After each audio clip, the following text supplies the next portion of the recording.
এই ধরনের যে কাজটা তারা হলো তার কিন্তু জবাব দেবে। এই যে মিতালিটা তারা করলেন সেটার জবাব কিন্তু দেবেন যে কত বড় ভুলটা তারা করেছেন, কত বড় ভুলটা তারা করেছে।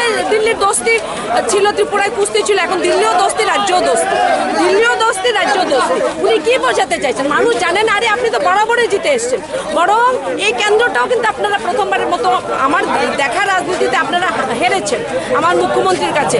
বরাবরই তো আপনি জিতে এসছেন, তো জিতে এসে কি লাভ হয়েছে? আপনি কতবার সরকার এনেছেন, আপনি জিতে কতবার সরকার এনেছেন, তো এটা কি প্রমাণ করতে চাইছেন? আপনার শক্তি প্রদর্শন করতে চাইছেন।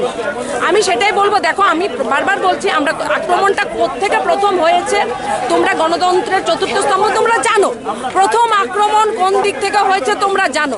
আমাদের উপর আক্রমণ হবে সেটা তো আমরা চুপ করে বসে থাকতে পারি না, সেটা আমার মিডিয়ার সামনে বলতে অসুবিধা নেই।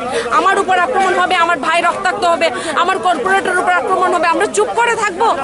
আমরা চুপ করে থাকবো? আমরা চারটার মধ্যে তিনটা বিধানসভা নির্বাচন আমরা প্রচন্ড বিজয় পেয়েছি, জনাদেশ পেয়েছি, সেটা হবে না, দেখে নেব।